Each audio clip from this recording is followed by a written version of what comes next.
سلام بینندگان عزیز، برنامه اخباری آزادی رو میبینید که آخرین خبرهای تاجیکستان و جهان را تقدیم شما میکند. امروز 13 ژانویه این موضوع را در مد نظر داریم. تفتیش موشکافانه مهاجران در فرودگاه مسکو. افسران روس به تلفن‌های موبیلی توجه خاص ظاهر میکنند. نزدیکان احمد ابراهیم حکم این خبرنگار محکوم شده را ناعادلانه شمرده از رهبران جمهوری درخواست نمودند که عدالت را برقرار کنند.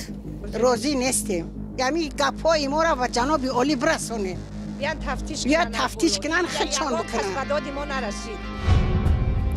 و به دنبال آن سالخورده ترین انسان روی عالم راهبه از برزیل میگوید آرزو و امید زیاده در پیش دارد. همه چیز خوب است. من جوان، زیبا و در فکر دوستی می باشم. همگی 115 سال دارم. مقامات تاجیکستان در فرودگاه‌های بین‌المللی کشور و ایستگاه روی آهن با مهاجران کارهای فهماندهی را به راه ماندند. با آنها از جمله گفته شد که در حالت ضرور نبودن به قلمرو روسیه سفر نکنند. در این باره خدمات مهاجرتی وزارت مهنت، مهاجرت و شغل اهالی تاجیکستان در سامانه خود خبر داده است. در اطلاعیه آمده است که مسئولان به مهاجران کاری از جمله دایر به آمادگی پیش از سفر، تغییرات در قانون‌های روسیه و گرفتن پتنت معلومات دادند. همزمان مقامات تاجیک با آن تاکید میکنند که بنابر رسانه‌ای گردیدن رویخط شهروندان نظارت شونده، تلاش خلبان برای سوء استفاده از وضعیت و دریافت مبلغ مفت از حساب مهاجران مهنتی زیاد گردیده است. در این بین رادیو آزادی تقریبا همه روزه از کاربران درباره باقی ماندن مشکلات هنگام ورود به روسیه از فرودگاه‌های این کشور نوارها دریافت می‌کنند. از جمله در نواری که روز 13 ژانویه به دست ما رسید، مؤلف ده‌ها جزدانی را نشان می‌دهد که در فرودگاه ژوکوفسکی مسکو در انتظار صاحبانشان می‌باشند. مردم در ژوکوفسکی قبلیگان نمیدونم سببش چیه. 2-3 ساعت چی نمو مردمی نه 3 ساعت زیاد چی نمو مردم یا 80% همه در محکمه راسیانوی نما راسیانم خودم برومدم رفتم آزاد свободно یکم و چیرات برومدگیم. تلفن را دونا با دونا پراورکا کردستیان تلفن گفتستیان یا مردم نه سوکوش همه در برون فرد و دیگه خچون نیستن. بنابر شکایت مهاجران، آنها را در فرودگاه‌های روسیه و هم گذرگاه‌های زمینی این کشور با بهانه‌های گوناگون نگاه می‌دارند. یک قسمشان را از فرودگاه‌ها دوباره به تاجیکستان اخراج و یا دیپورت می‌کنند. از این دوستان عزیز، در نشر نوی روزگار مهاجر که روز شنبه گذشته پخش شد، ما با تفصیل درباره نوگانی‌ها و محدودیت‌هایی که در نسبت شهروندان خارجی در روسیه جاری گشته است صحبت نمودیم. برنامه را می‌توانید در سامانه رادیو آزادی و یا صفحه آزادی ویدیو در یوتیوب تماشا کنید. رو می‌ریم به موضوعهای دیگر. پیوندان احمد ابراهیم حکم صادر شده در نسبت این روزنامه‌نگار را بی‌رحمانه نامیده بر این نظرند که به دخالت پرزیدنت تاجیکستان و یا رستم امامعلی کسی عدالت را برقرار کردن نمی‌تواند. در پی اعلان حکم دادگاه که احمد ابراهیم را به مدت 10 سال از آزادی محروم نموده است، خبرنگارمان در کلاب محمود جان رحمتزاده با نزدیکان او همصحبت شد. 6 ماه باز این کودک خردسال از بیبیش درباره بابایش میپرسد. همسر روزنامه‌نگار زندانی احمد ابراهیم به این سوال‌های کودک تا حال جواب یافتن نمیتواند، چون این سوال‌ها خود او را نیز به اضطراب آورده اند. قربانی چوپانова همسر احمد ابراهیم میگوید برای دریافت حقیقت به مقامات گوناگون مراجعت کرده است. 6 ماه ما در سیزا میریم، پس پنجره میریم، ما را نشان نمیدن. یک کس گپی ما را نمیگیرن، نه سود گپ ما میگیرن، نه رئیس شهر گپ ما میگیرن. رفتم پیش رئیس شهر گپ ما نگرفت. تمام سود رفتم، پرکرار رفتم، یگون کس گپ ما نگرفت. یگون کس گفت نمیشه. امروز این مردک مرا به افرادگرایی آوردن، تهمت کردن، بعد چی متهمش کردن نمیدونیم دیگه چیکار کنیم. راگون زدیم 6 بارای سود چه میگردونن، میآیند 20 روز 10 روز سود میکنن، با میگردونن سود تایسر نشید بیا با سر خچون در دستی خچون کاری کردن دیگه نمیدونن چیکار کنن. دادگاه شهر کلاب 10 ژانویه احمد ابراهیم سردبیر نشریه مستقل پیگ را به 10 سال زندان محکوم کرد. او را با اتهام رشوه‌ستانی و افراطگرایی گناهکار دانستند. اما خانواده او نظری دیگر دارند. و اگر توجه میشید پراخر میشید بیان خونه و درش آدم روی کنن بیان بینن که همون تهمت کنه چی خونه و در دارن این خیلی خونه و در داره. ما با این حکم برآوردگی نادرست راضی نیستیم. یعنی گپای ما را و جناب عالی برسونین. بیان تفتیش کنن خدشان بکنن. خانواده احمد ابراهیم 63 ساله خواهش دارند پرونده بازبینی شود. آنها ادعا دارند که در 6 ماه اخیر وضع سلامتی او بدتر شده است. رستم امامعلی التماس شما 1000 بار التماس میکنیم ما را یک بار گوش کنین. بگذار ما این غلام باریم ایدهانی در ما یک برادر مسافر یک گله گودک میده چایده در خونش کسل شدگی اون روز بچه شا فیراد کرده که دارو بیار کسل یک برادری مادر. التماس جنابی عالی ما را یک دهنگه ما را یک بار گوش کنین ما را فرمان بتین ما را بدرانن ما یک بار خطی شما صحبت کنین. احمد ابراهیم در نامه‌ای که ماه دکبر به شهرداری دوشنبه رستم امامعلی فرستاده است اتهامات را رد کرده است. او در این نامه بازداشت خود را کار دست یک رئیس و 2 کارمند مقامات نامیده ولی از کسی نام نآورده است. احمد ابراهیم روزنامه‌نگار معروف تاجیک است که سالهای زیاد در رسانه‌های داخلی و خارجی فعالیت کرده است. او سال 2012 نشریه مستقل پیک را در ولایت ختلان تأسیس داده بود و تا زمان بازداشتش رهبری آن را بر عهده داشت.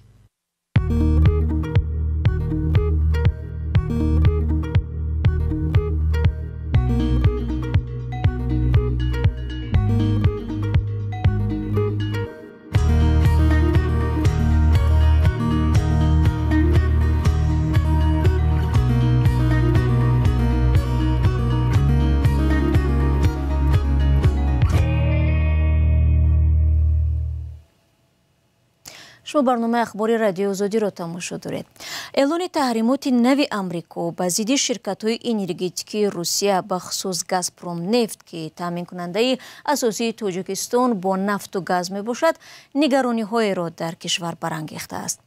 ترس اقتصاددان‌ها و مقامات این است که احتمال دارد معامله‌های بانکی با شرکت گازپروم نفت تاجیکستان سخت‌تر و واردات سوزشواری مشکل‌تر شود و همین گونه قیمت بنزین و گاز هم بالا رود. چون و چرای موضوع در گزارشی همکارم تویری سفر.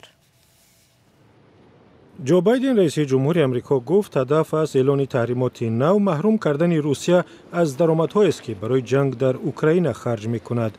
او اعتراف کرد ممکن است تحریمات سبب بالاروی قیمت بنزین شود.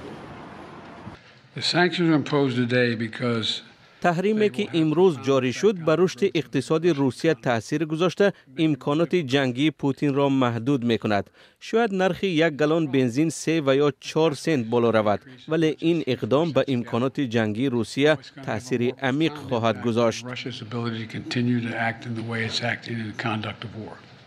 در میان شرکت‌هایی که زیر تحریم ماندند و معامله با آنها جزا دارد، گازپروم نفت تاجیکستان هم هست.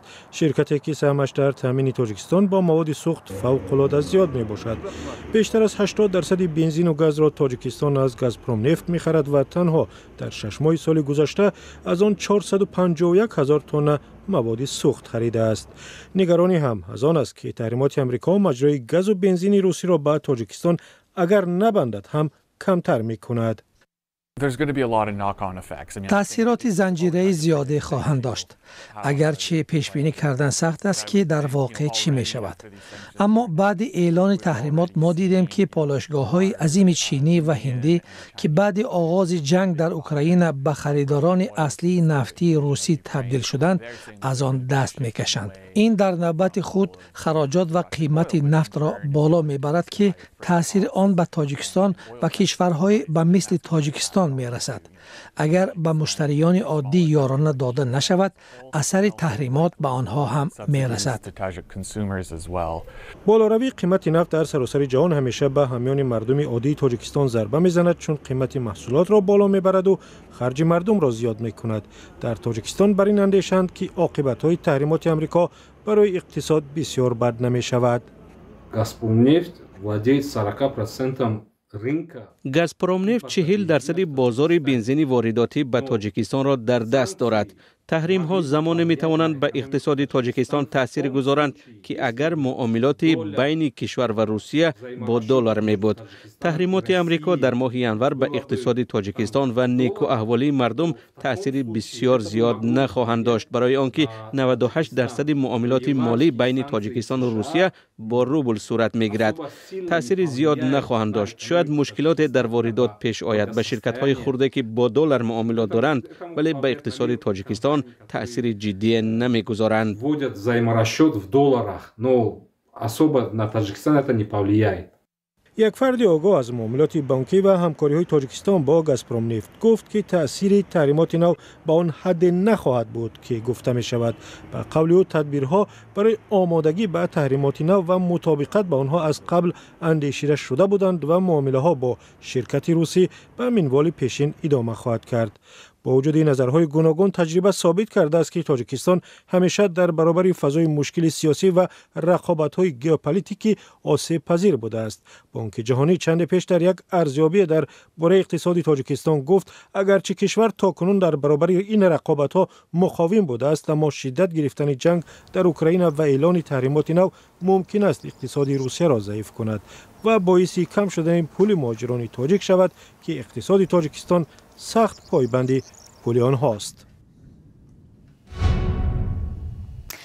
ابتدای سال روان سالخورده‌ترین شخصی روی عالم تومیکو ایتوکا در سن 116 سالگی وفات کرد و اکنون یک راهبه از برزیل که همگی 22 روز خردتر از این خانم ژاپنی بوده است، عنوان درازعمرترین انسان در جهان را به دست آورد. موضوع را همکارم مومن احمدی ادامه می‌دهد. راهبه از برزیلیا اینا کانابارو لوکاسی 116 ساله سالخورده ترین انسان روی عالم بوده است. این معلومات را مؤسسه لانگوی کوست که حیات پیرانسالان جهان را پیگیری میکند تصدیق کرده است. همه چیز خوب است. من جوان، زیبا و در فکر دوستی می باشم. همگی 115 سال دارم.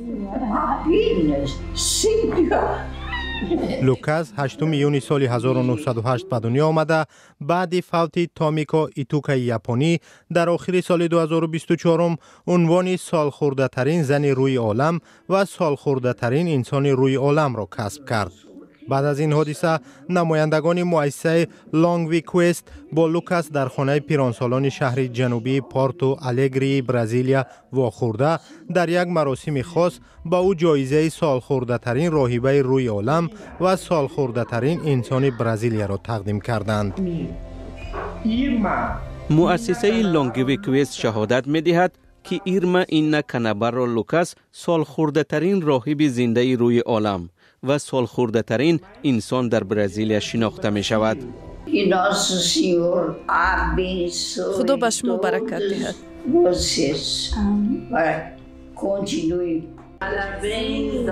برای علاوه این همه عنوانهایش لوکاس همچون 20مین انسان سالخورده ترین تاریخ بشریت اعتراف شده است. و خبر دیگر هم داریم. پرزیدنت تاجیکستان امومالی رحمان با یک فرمانش از 10 ینور سنجش کاری شرکت‌های صاحبکاری در کشور را به مهلت 2 سال برای ساختارهای تفتیشاتی تاجیکستان به جز مقامات انداز منع کرد. فرمان تا 1 ینور سال 2027 عمل می‌کند. دستگیری دولتی فعالیت صاحبکاری، تحکیم اقتداری صنعتی و صادراتی جمهوری، از بین بردن سنجش‌های بی‌اساس و تکراری و فراهم آوردن فضای مساعد برای صاحبکاری و سرمایه‌گذاری چون ضرورت امضای چنین فرمان شهر داده شده است. در سند اظهاری باوری می شود که چنین مراتوری برای رشد صاحبکاری و جلب سرمایه تأثیر مثبت می رساند. دوستان عزیز، برنامه امروزی ما در اینجا به انجام میرسد. تشکر که تا این لحظه ها با ما بودید. خبر و گزارش از این بیشتر رو همیشه میتوانید در وبسایت azadi.org و صفحه های رادیو آزادی در فیسبوک، اینستاگرام، ایکس و تلگرام، تیک توک و یوتیوب دسترس کنید. ما فردا شما رو در برنامه ها منتظر خواهیم بود. خود رو احتیاط کنید از آن و خدا نگهداری.